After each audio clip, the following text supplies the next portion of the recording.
부산의 역사와 사건을 샅샅이 턴다. 사심 가득한 특별한 모임 사사클럽. 반갑습니다. 클럽장 배우 한상진입니다. 반갑습니다. 네, 토크마스터 최현호입니다. 반갑습니다. 네, 토크마스터 목지원입니다. 반갑습니다. 아, 반갑습니다. 자, 오늘도 우리 사사클럽에 아주 특별한 한 분이 오셨습니다. 우리 부산의 역사와 사건에 관한 모든 자료를 꼼꼼히 기록하고 모으고 계시는 부경 근대사료 연구소 김한근 소장님이십니다. 반갑습니다. 안녕하세요. 무엇보다 저를 이 자리에 초대해 주셔서 저로서는 영광이고 감사드립니다. 아.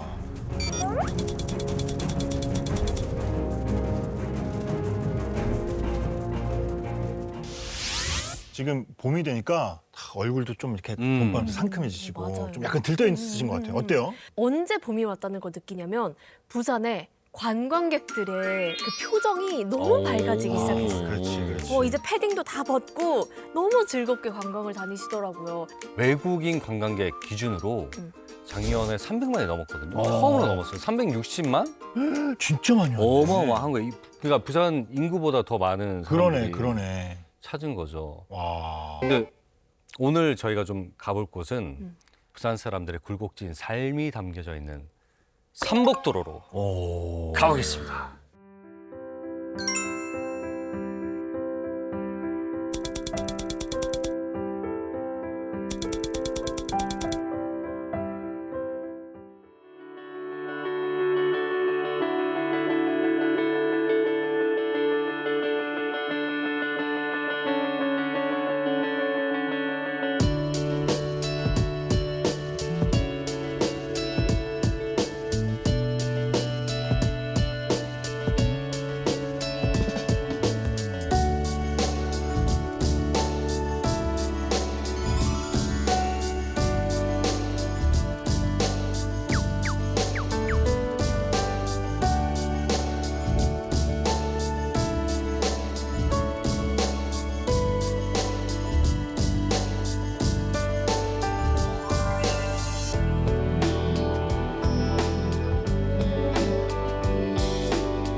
너무 이쁘다.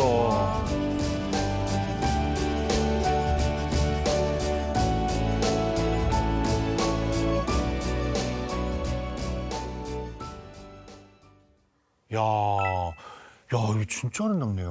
너무 예쁜데요? 야, 이게 독특하기도 하고, 야, 너무 이쁘다. 아니 근데 이 삼복도라는 단어가 국어 사전에 등재되지가 않아요? 등재되어 있지 않습니다. 그러니까 어떻게 보면 사실 방언이에요. 보통 이제 산에 있는 마을들 우리가 뭐라고 하죠? 산동네라고 산동네라고 얘기하고 하죠. 그치. 또 혹자는 달동네 맞아. 이렇게도 얘기를 하죠. 부산은 특이하게도 산 허리를 따라서 쭉 늘어선 도로, 이 마을을 삼복도로라고 합니다. 부산에 산이 많다 보니까 곳곳에 이런 삼복도로 마을들이 있어요. 와, 그렇구나. 자, 그럼 사사클럽 이제 본격적으로 시작해 보도록 하겠습니다. 오늘의 이야기가 시작되는 그날로 가보시죠. 1953년 10월 30일. 와, 근데 1953년 하니까 우리 사사클럽에서 가장 멀리 맞아요. 지금 갔네요. 한국 전쟁 끝나고 난 끝나던 뒤의 이야기? 맞아요. 그때 뭐 하고 계셨어요? 저요? 네, 1953년. 뭐 기억 안 나세요? 전 그때 저희 아버지도 태어나지 않으셨을 때예요, 지금. 진짜? 네. 제가 무려 99년생이어가지고요. 네, 진짜? 자, 어쨌거나 1953년이면 피란 시절과 아주 밀접한 관련이 있겠죠. 오늘 그중에서도 가장 먼저 가볼 삼복도로 이야기는 아주 오싹한 도시 괴담이 있는 마을입니다. 가보시죠.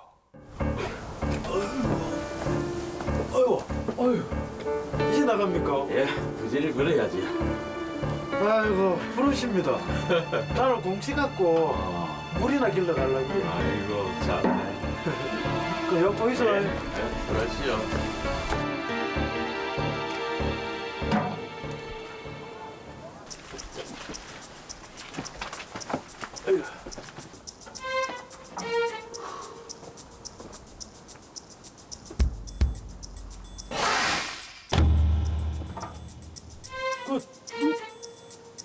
누구요?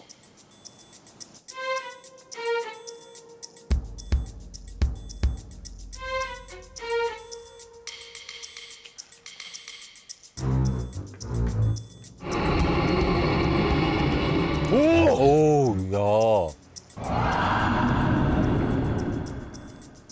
무서워. 나 이거 무섭단 말이야. 왜 이래?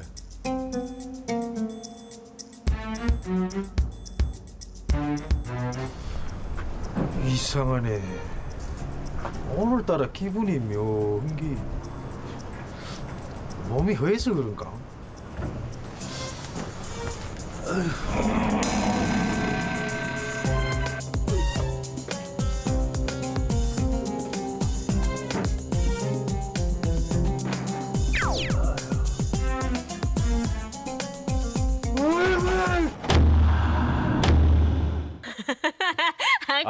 지금 우리 클럽장님 늘 저희가 얘기하지만 이분들 좀 겁이 많으신 분이에요. 네, 고마워, 안 고마워. 돼요 이런 거. 네. 우리 클럽장님 밤에 잠 못 잔단 말이에요. 나 진짜 잠 못 자. 나 불 켜고 자야 돼 오늘. 근데 이제 귀신이 입고 있었던 옷이 네. 일본 기모노예요. 진짜? 아까? 이 마을에 등장하는 귀신이 바로 일본 귀신입니다.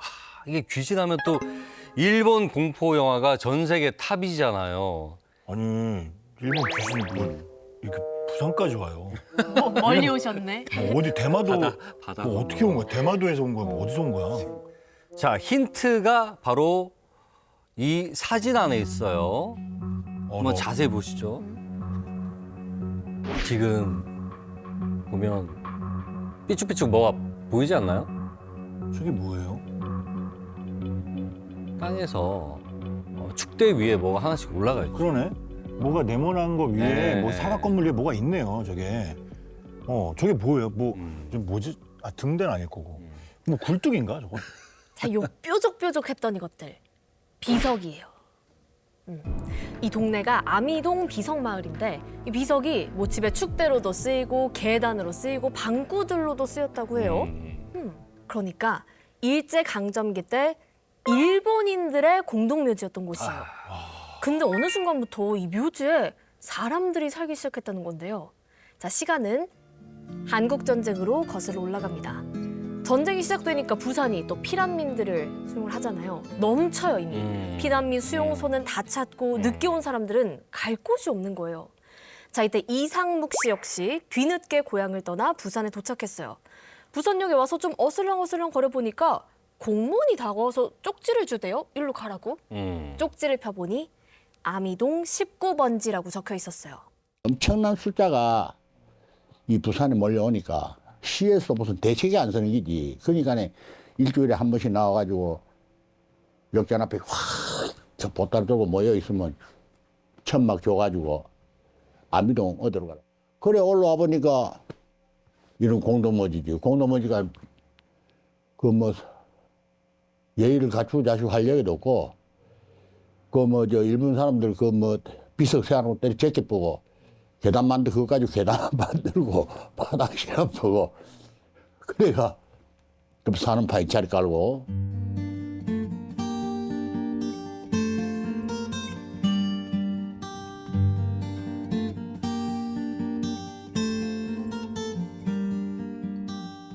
그럼 진짜 일본인 이 공동묘지 집을 짓고 산 거예요? 그렇죠. 무려 일본 묘는 우리의 그 묘지와는 사뭇 달랐습니다.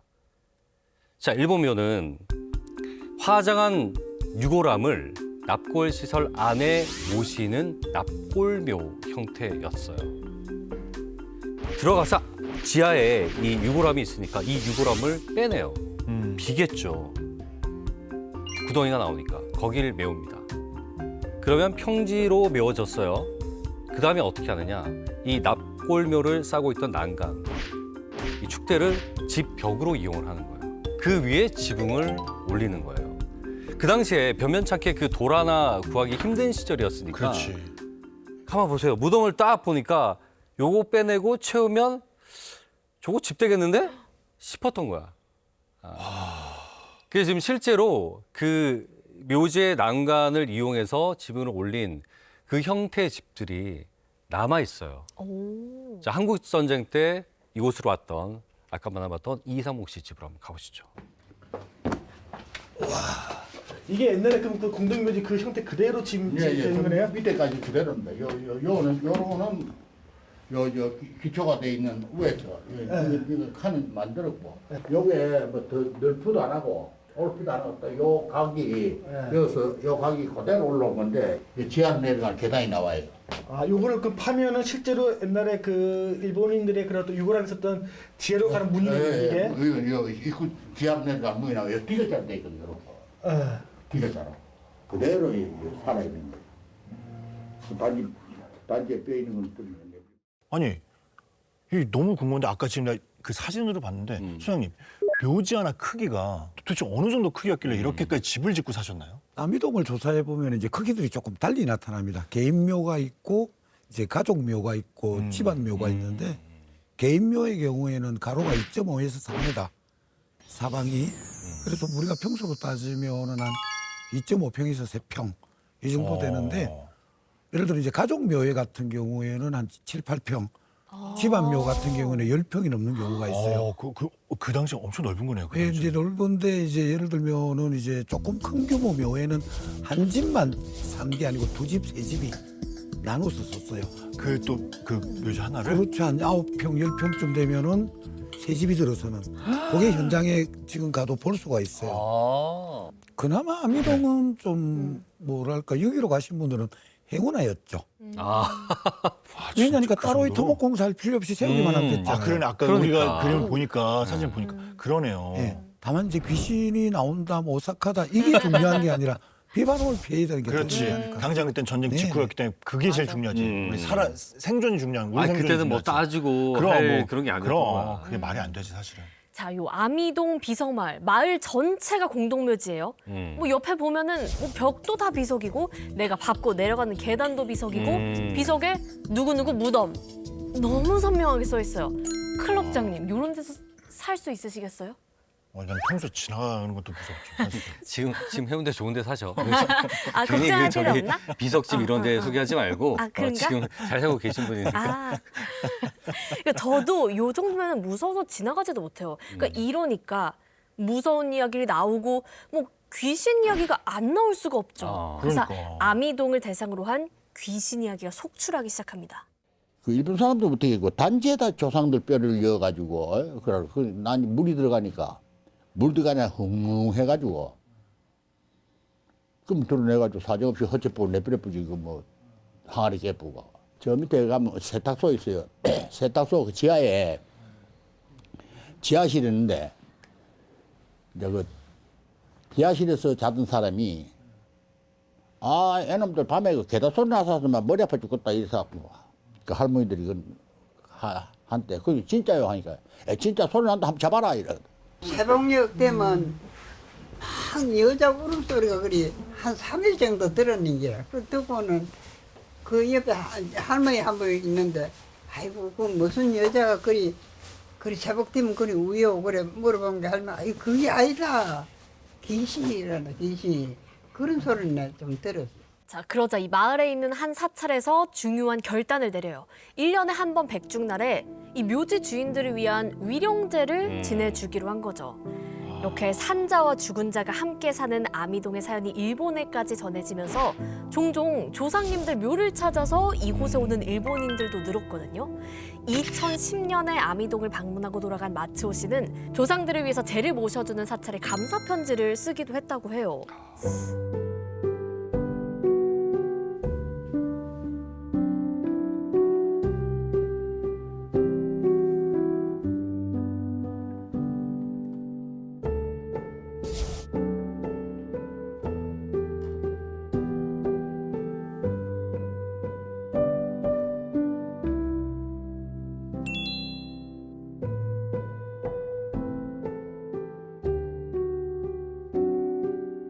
정말 특이한 이 비석마을 외에도 부산에는 근현대 역사가 만들어낸 아주 특이한 집들이 많아요. 한번 보시죠.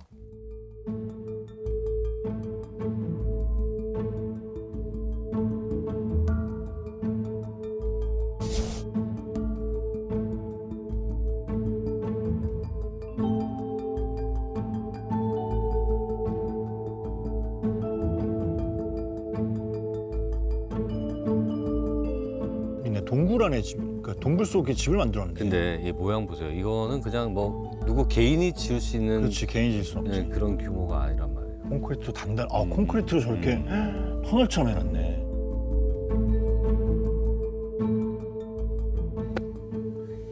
여기가 뭐냐면 일제 강점기 때 일본이 미군의 공격을 피하기 위해서 만든 방공호입니다. 그래서 저렇게 돼 있구나. 그렇지. 저 그래서 당시에. 뭐 미사일도 날라오고 뭐 총탄도 피해야 되고 저렇게 튼튼하게 지어 놓는 거예요. 해방이 된 다음에 일본에 있었던 수많은 기환 동포들이 우리나라로 다시 옵니다. 자, 이분들이 이 방공호의 첫 번째 주인이 돼요. 동포들이 해외에서 오기 시작하니까 배정을 하다 보니까 고기도 막 좀 배정을 했단 말이죠. 그래서 그 귀한 동포들이 한 10세대 정도 수용했습니다. 그러다가 5년 후에 6.25 전쟁이 일어났으니까 또 피라미드에 꽉 오니까 거기에 또 이제 주인이 바뀌는 거예요. 그 귀한 동포들은 조금 행패에 나가가지고 딴 데로 가버리면은 그걸 팔고 나가면은 피라미드를 또 그거 사가지고 들어가가지고 생활하고. 그러니까 그게 일개반인데 그 20몇 세대 살았어요. 20몇 세대. 그 방공 안에. 와. 근데 아까 그 영상에서 본 사이즈상으로는 그 정도 충분히 살겠던데요? 물론 좁겠지만. 그렇죠. 좁아도 뭐 그렇게 되고 살아야 되는, 예를 들어서 이런 경우들이 있어요. 뭐 방을 우리가 나란히 이렇게 잔다고만 생각하시지 마시고요. 사람이 자리에 누웠는데 위에가 남잖아요. 가로로 또 한두 명이 또 그렇지. 생활하는. 이렇게 테트리스 하듯이 좀. 예, 이렇게. 예, 예. 애곡하게. 그때는 뭐 따뜻하고 춥고가 아니라 그냥 비만 맞고 누울 수만 있는 자리가 있으면 집이 되는 거니까.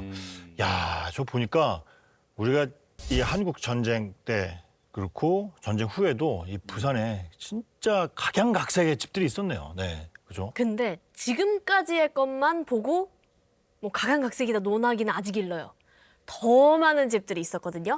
한번 지금부터 퀴즈를 풀어볼게요. 아우. 나 퀴즈 좋아해. 요거 뭘로 만든 집일까요? 저게 뭐야? 그냥 지푸라기인가? 요거 막 이렇게 지푸라기. 덮어놨잖아요. 가만히. 가만히? 가마니로 집을 가마니? 만들었다고? 응. 원시시대 움집 같은. 그렇지. 원시시대 움집 같은 거지. 근데 저거는 집이 아니라 그냥 뭐 텐트지. 뭐 그렇지. 창고지. 정말 저기 있으면 가마니로 보이나 이거네. 그럼 요거는요? 이거는 그냥 판잣집 아닌가? 이게 판잣집 아닌가? 판잣집. 보시면은 벽지가 뭔가 균일하지 않잖아요. 종이 상자를 다 펴가지고 집을 만들어 놓은 거예요. 근데 비가 오면 안 되잖아, 저거. 그러니까. 비가 오면 어떡해? 젖으면 이거 뭐 어떻게 해요, 선생님? 근데 이런 게 있어요. 그 야전용으로 군사용으로 나오는 이제 레이션 박스 종이로 만든 경우는 시레이션 박스를. 식물 석류로 코팅이 돼 있어요. 아. 한동안은 안 퍼져. 왜냐하면 야적을 했을 때 비가 오면은 일반 종이 같은 거 퍼져버리잖아요. 이건 안 퍼져요. 어느 정도는 견디는 거죠. 아니 근데 저렇게 쌓을 수가 있어요? 집 벽으로? 그러니까 저게 단단하게. 그러니까 옆에 이제 벽 재료가 없다 보니까 나무를 세우고 그 옆에 박스지를 겹겹이 피. 바람만 피하는 거야. 네. 바람만 피하려고 하는 거야. 진짜로. 힘든 시기니까, 그죠? 세상에. 그 집 재료도 뭘로 짓느냐에 따라서 바람이랑 이런 걸 막을 수 있고 없고가 다르잖아요. 그러니까 운빨 싸움이었구나. 종이가 젖는 종이면은 그 집이 비 오면 망가지는 건데 아까 소장님이 말씀 식물성 종이면 또 살아남는 거고 그 시대에 정말 살아나기 힘들었다. 그렇지. 살아나기 힘들지. 나 그런 생각이 좀 드는데요. 운빨 시대였네요. 운빨 시대. 그러니까 좋은 재료를 구하는 게 중요하네. 왜냐면 지금 가마니도 그랬지, 종이 박스도 그렇지. 이게 진짜 좋은 재료를 구하는 게 되게 중요하네. 그러니까 그 말이 하고 싶었어요. 그렇지. 좋은 재료를 구하는 게 중요했다. 그렇지. 자, 마지막으로 요거 뭘까요? 지붕을 종이 저건 뭐야? 약간 고스톱 옛날 화폐 같은 느낌. 응. 고수도? 하투? 화투? 화투로 집을 지었다고? 설마? 아니고 잠깐만. 이게 뭐지? 뭐야 저게 돌도 아니고 뭘로 지은 거야 저거? 사장님, 요거는 뭘로 지은 거죠? 종이로 지붕을 덮거나 이럴 경우 이게 오래 가지를 못합니다. 그렇죠. 한 5, 6개월 지나면 갈아야 되거든요. 근데 그 당시에 가장 손쉬운 것 중에 하나가 깡통이었어요. 깡통. 네, 미군들은 우리하고 식습관이 다르잖아요. 그 캔을 소모하고 버리는 거를 가져와서 다 두들겨 펴서 이렇게 양치집으로. 진짜. 양철 지붕. 네. 이가 없으면 잇몸으로 산다. 요 말이 딱 맞는 거예요. 근데 이게 왜 그러냐면 가족들의 생존 문제가 걸려 있는 거야. 네. 어떻게 미군 부대에서 버린 거라도 갖고 와서 가족들이 우리 가족들이 쉴 수 있는 공간을 만들 수 있는 거. 이게 대단한 거지 사실은.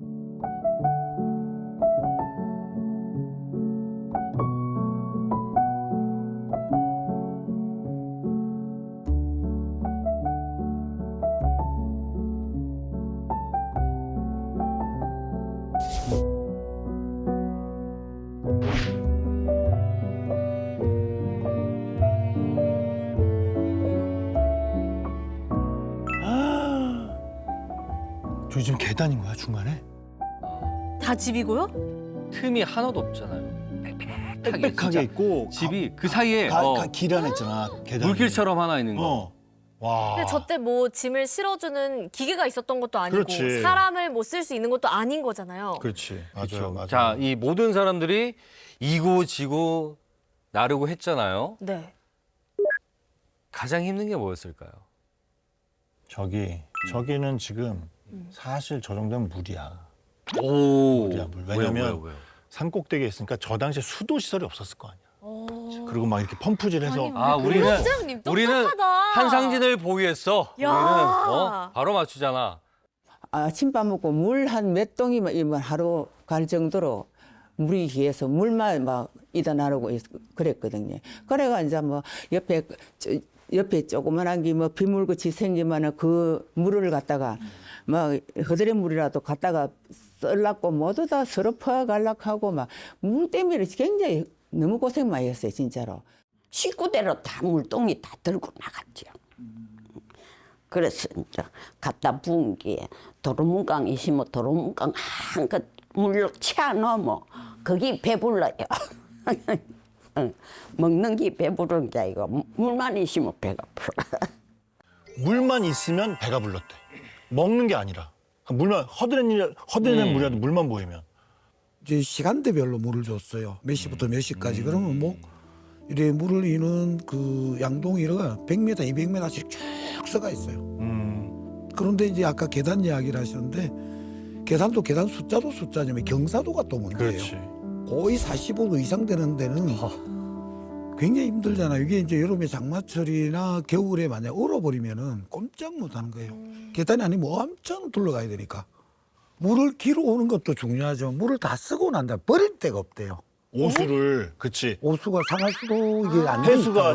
폐수가 생겼을 때 아, 버릴 데가 없다고? 네. 머리 뭐 손 씻고 뭐 쓰고 이렇게 나서 뭐 예를 들어 겨울 같은 이 경우에 물을- 밖에 버리면 얼어버리잖아요. 그 위험한. 얼음 되니까 위험하고. 그러니까 절대 안 되죠. 하수도 시설이 안 돼 있으니까 그걸 또 버리러 한참 나가서. 아이고. 또 내려가야 돼요, 들고. 근데 산목도로 중에서도 제일 낮은 곳, 그러니까 계단이랑 제일 가깝고 길에서 제일 가까운 곳부터 집을 지을 거잖아요. 늦게 오면 더 멀고 더 높은 곳에 집을 지어야 해요. 그렇지. 자, 동구 범일동에 늦게 온 박원순 씨는 범일동에서도 제일 안쪽 동네로 들어가야 되는데 그게 안창마을이에요. 아.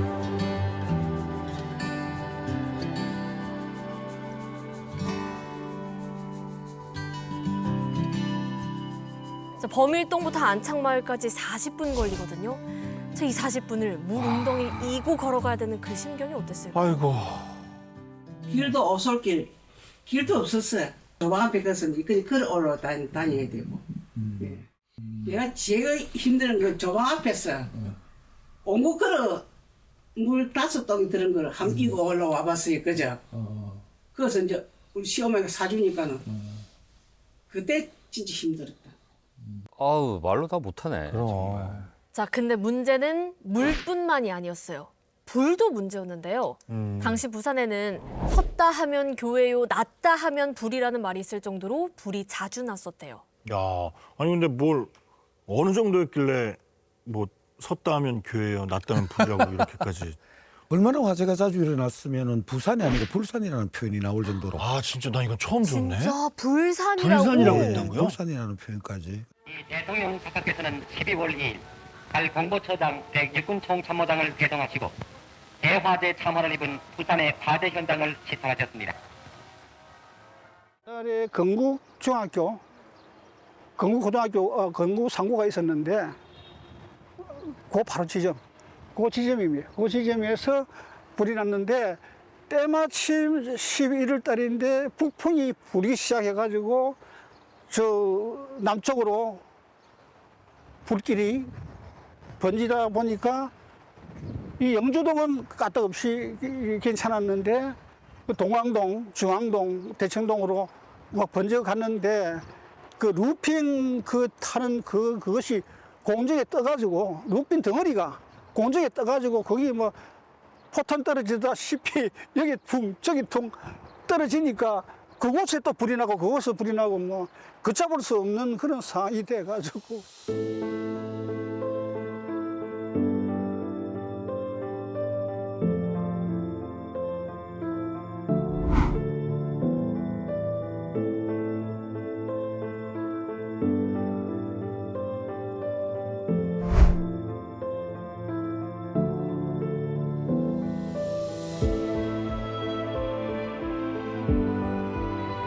싹 쓰는 거예요. 경사진데다가 바다에 이게 부산이 바람이 많잖아요. 한 군데 이게 보르박스 생각해 보세요. 판자나 보르박스에 불 붙으면 끌 수가 없어요. 언덕이니까 소방차도 못 올라가지요. 그러니까 그거 하나 붙으면 다 쓰는 거야 그냥. 아까 또 그렇겠다. 집 재료가 부실하다 보니까 그렇지. 한 집이 불나면 일대가 초토화 되는. 조금만 아까 뱉어도 그 루핑 얘기할 때 그 재료들이 살 때는 좀 편했겠지만 그렇죠.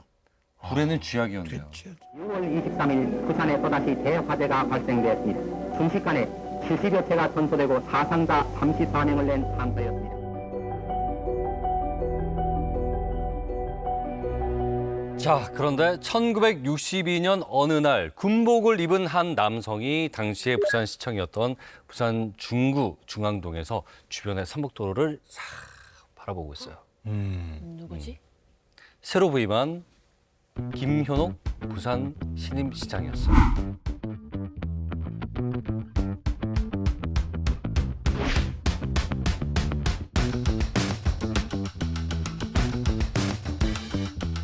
거리는 참말로 깨끗하게 청결하면서 평온했으면 하는 그런 생각 중심으로 간절합니다.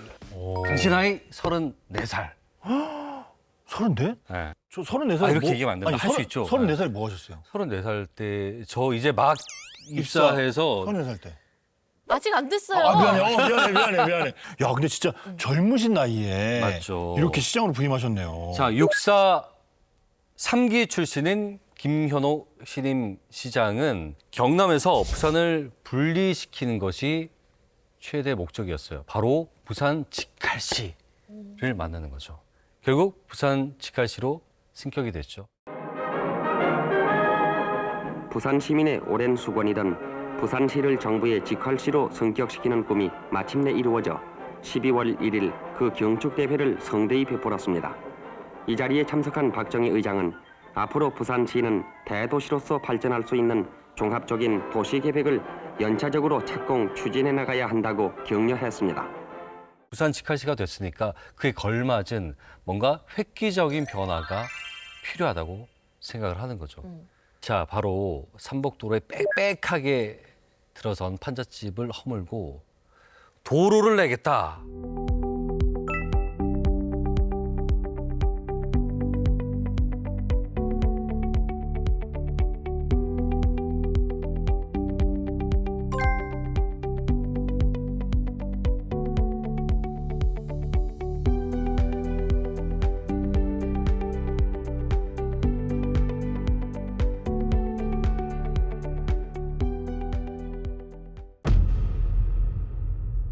자, 철거는 쉽지 않았어요. 낮에 포크레인이 와서 그 집을 무자비하게 다 쓸어버리고 나면 밤에 다시 피난민들이 와서 집을 짓고 헐고 짓고 헐고 무한 반복인 거죠. 갈 곳은 없는데 맞아요. 이걸 지금 철거한다고 하니까 사실은 그분들 입장에서 오죽 답답했으면 이렇게까지 하셨겠냐고. 처음에는 막 무작위였으니까 막 그냥 와서 뜯어내려고 하고 통보만 하고 이런 식이던데 그때 우리 어려도 기억에 연단제도 갖다 주고 어른들한테 돌도 갖다 주고 그런 저 기억이 나죠. 자, 그러자 김현옥 시장은 또 한 번 결단을 내려요. 판잣집을 철거한 자리에 아파트를 짓겠다. 당시 아파트라면 최첨단 시설인데 이게 말이 되나? 시에서 시형 아파트를 짓기로 해요. 몇 군데가 지어지는데 남아있는 곳이 아직도 있는데 그중에 가장 오래된 곳 영주 아파트예요.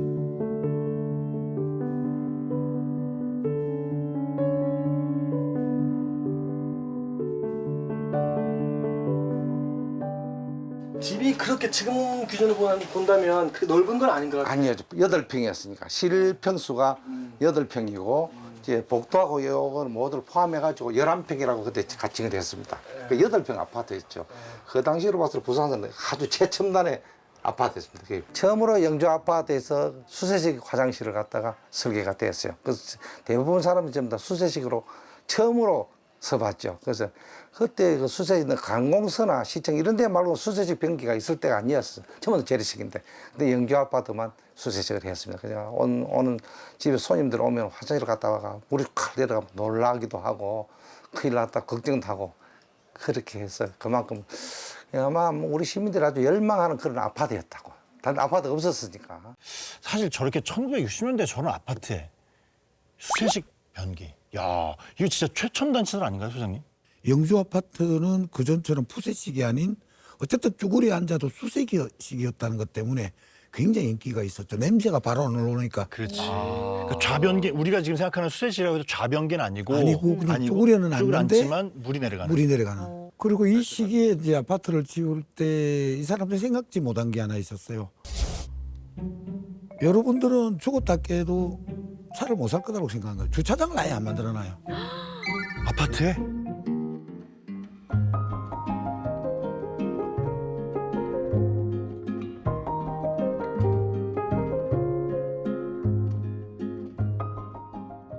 차가 없었나 이때? 아니, 차가 그러니까 없었어요?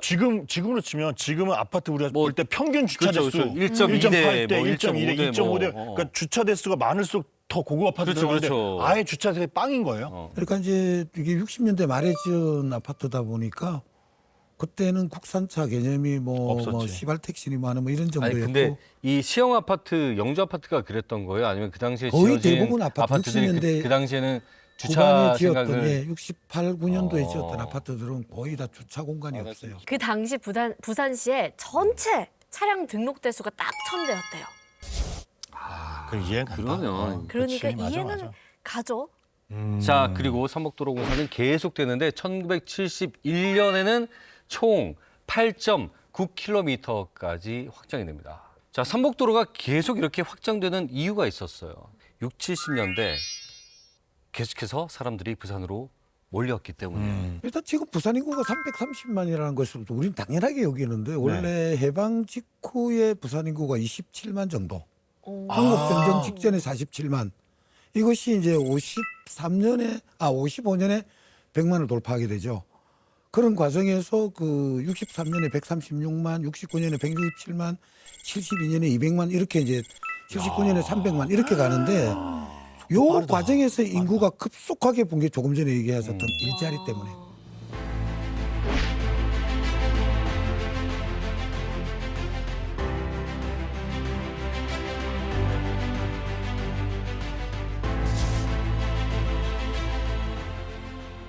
야, 지금 이 속도가 어떻게 보면 집을 짓는 속도가 따라갈 수가 없었겠네. 못 따라가는 못 따라갔겠네. 거죠. 막 갑자기 막 200만이었다 300만이 되니까 집을 100만 원씩 어떻게 지어 이렇게 빨리. 20년 상간에 거의 배 이상이 늘어난 거죠. 는 거잖아요. 네. 자, 1960년대 신발 공장에 취업하면서 부산으로 온 공말선 씨도 집이 없어서 어려움을 겪었다고 해요. 달새방을 계속 전전하다 보니까 주인이 또 잔소리를. 그렇지. 물세 아껴라, 전기세 아껴라. 그래. 그리고 또 매달 달달이 달세를 내는 것도 힘들잖아요. 그래서 한 가지 결단을 내리고 이사를 해요. 아니 근데 이사를 한 곳이 또 공동묘지였어요. 아.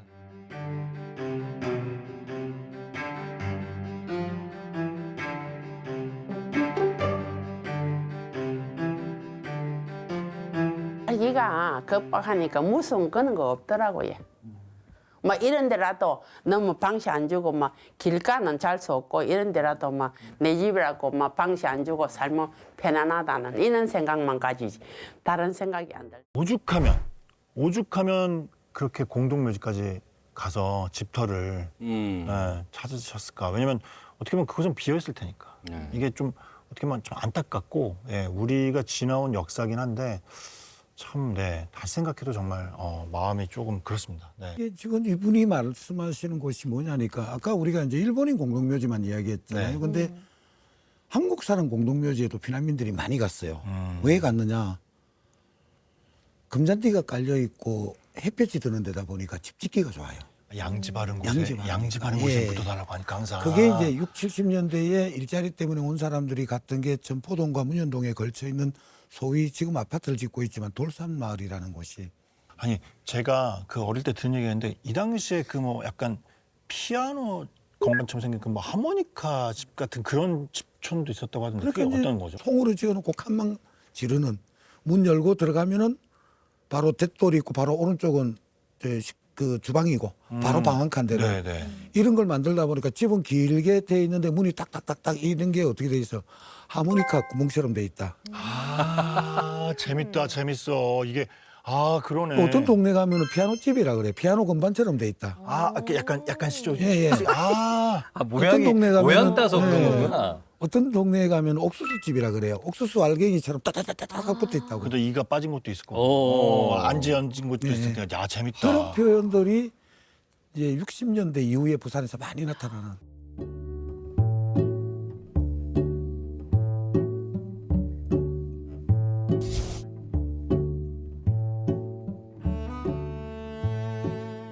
나래비 집 또는 날라리 집이라고 하는데요.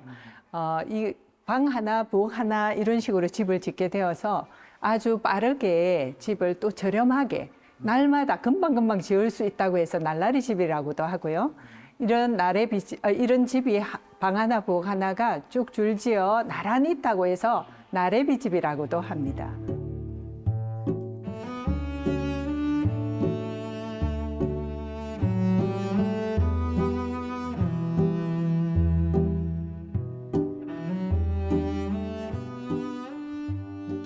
근데 나는 아까 그 영상 보면서 판잣집 철거할 때 막 항의했던 시민분들 계시잖아요.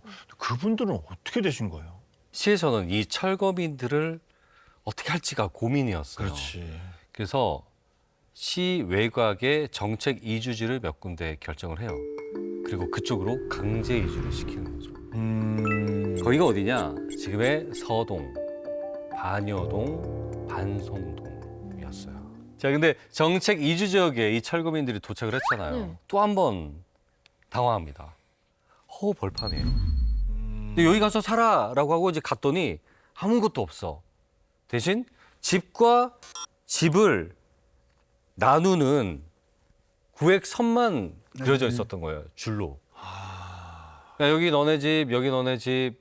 맨날 흙바닥인데 도자로 쫙 이제 이렇게 비슷하게 이렇게 이제 나라시를 해가지고 저 새끼줄을 이렇게 줄을 이렇게 쳐놓은 거야. 이렇게 다 자기 그때는 거리도 안 해서 새끼줄을 쫙 말받고 쳐놓은 거야. 그럼 이렇게 이런 식으로 이제 쫙 쳐놓으면 도로는 이제 이런 식으로 도로는 이런 식으로 이제 줄 쳐졌어. 그럼 차가 와서 여기 내리면 여기가 자기 배정지라. 좀 이해가 안 가는 게 어떻게 보면 이분들 지금 여기가 우리가 들었던 막 이런 동네는 부산 딱 도심이잖아요. 딱 이제 일하러 가기 좋은 막 중구, 동구 막 이런 곳인데 이런 분들이 사실은 일터도 다 이 근처에 계셨을 텐데. 아니 부산 살지 말라는 거 아니에요? 왜냐면 지금이야 차로 금방 가고 하지만 그 당시에서 원도심에서 거기까지 수영강 너머까지 보냈다는 건. 그러니까. 개인적 불편을 고려 안 했던 거죠. 왜냐하면 60년대 삼복도로를 만들 때는 일단 있는 것으로 어쩌지 못하니까 도로를 내어서 편의성을 줬고 그다음에 아까 이제 70년대 중후반 들어서면 인구 300만 가까이 되지는데 이때는 대책이 없는 거예요. 외곽 지역을 개발해 나갑니다. 68년부터 72년 사이에 부도노동하든지 이래서 일자리는 여기인데 거기 가서 어떻게 하란 말이냐. 굉장히 이제 불편했던 거죠. 이제 그래서 이제 거기에 땅을 줘도 다시 들어오는 사람이 있었는가 하면은 이사를 들어오니까 완전히 시골. 완전히 시골이라 이건 뭐 부산이라 할 수 없고요. 그러니까 여기서 살 수가 있을까? 예? 아무리 그러시면 정책적 이유라 하지만은 이건 뭐냐? 이렇게 먼 데다 갖다 이렇게 부업을 뭐 우리는 쓰레기냐 말이야. 불팽이 태산 같듯이 그러니까. 자, 근데 여기서 또 퀴즈 하나. 당시 정책 이주지 서동에서 유행하던 말이 있는데요. 마늘 없이는 살아도 네모 없이는 못 산다. 네모는 무엇일까요? 네모는 무엇일까요? 마누라 없이는 전 마누라 없이 못 살아요. 저는 박 감독 없이 못 삽니다. 아 그렇게 말씀? 저도 그래요? 전 죽을 거예요. 마누라 없는 분이 맞추세요. 아, 근데 나밖에 없네? 마누라 없이는 마누라 없인 살아도 나는 지금 이 분위기상 마늘 없이는 살아도 일자리. 일자리 없이 못 산다. 그 일자리 없으니까 다시 돌아간 분들도 있었으니까. 근데 이거는 화장실인가? 자, 힌트를 없이는 한번 살아도? 영상으로 어렵다. 확인해 보세요.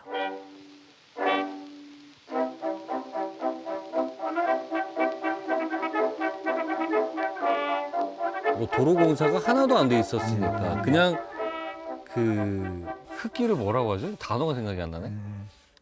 그건 진창이지, 진창. 진창길? 진창길이죠. 진탕길, 진창길. 진창길이라고 하죠. 그냥. 자, 뭘까요? 아까 그 진흙밭. 뭐 없이는 못 살까요? 장화 없이는 못 산다. 장화. 그때 유행어처럼 나더란 게 마누라 없이는 살아도 장화 없이는 못 살겠다 그때입니다. 그때 그것은 나온 말입니다. 이러면 비만 조금 오고 나면요, 이 땅이 흙이 얼마나 찰져나왔던지 미끄러지면 막 한참 미끄러져 내려가 봅니다. 이 서동시장에 있는 쪽에 큰 도로 맞은편이 3차, 5차 이렇게 되거든요. 근데 여기서 미끄러지면은 서동시장까지 미끄러진다. 진흙벌밭이라.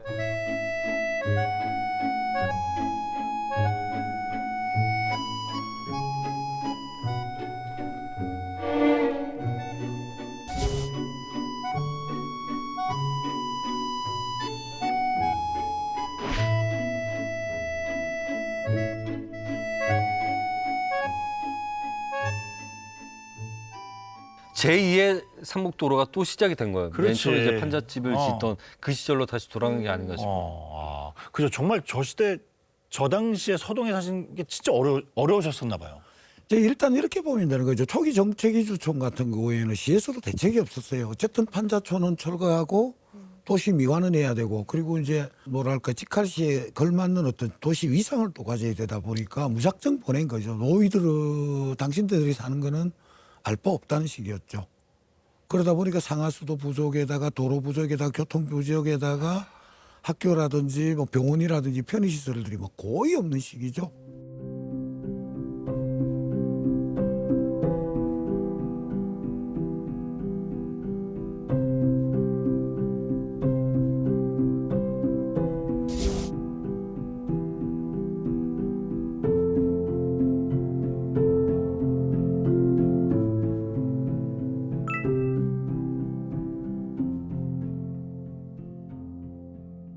처음에 초에 이제 여기 와서 이제 그 토지를 분양받을 때 8평에서 12평 사이로 이렇게 이제 작게 이제 그 분양을 받았기 때문에 사실은 기둥을 따로 세울 수 있을 만한 공간이 없었습니다. 그래서 바로 옆집에 어떤 그런 저 벽체가 우리 집에 기둥이 되는 게 많았었거든요. 그래서 사실은 이렇게 지금 그 이후에 이제 이게 빌라 붐이 막 일어나면서 사실은 틈 없이 그렇게 계속 이렇게 건물을 세울 수밖에 없는 뭐 그런 어떤 구조적인 부분이 있었던 거죠. 이 담이 하나요, 쉽게 보면. 담 하나를 두고 바로 집이 이렇게 있는 거죠. 뭐 골목 개념이 아니었던 거. 세월이 지나면서 이 판잣집이 슬레이트 집이 되고 또 이게 벽돌 집으로 변하고 집들은 좋아지는데 이 구획은 그대로잖아요. 그러니까 집들은 계속 타닥타닥 붙어서 있을 수밖에 없는 거예요.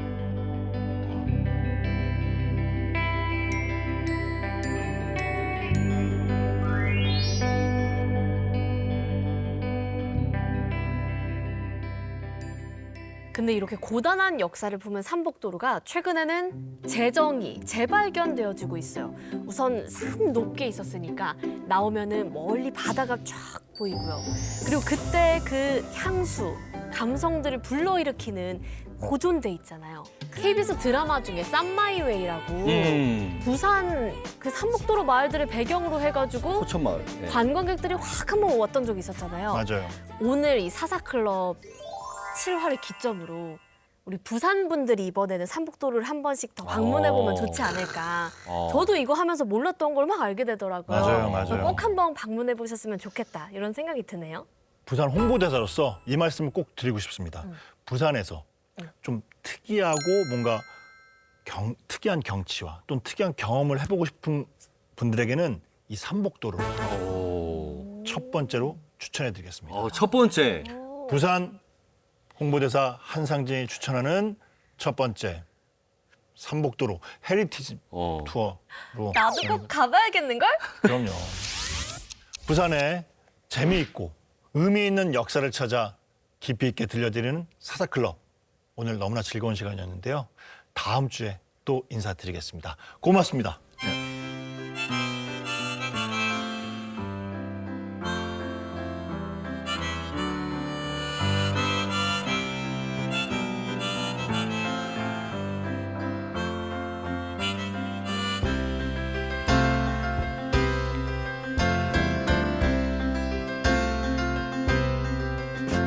It's 9 o'clock on a Saturday. A regular crowd shuffles in. There's an old man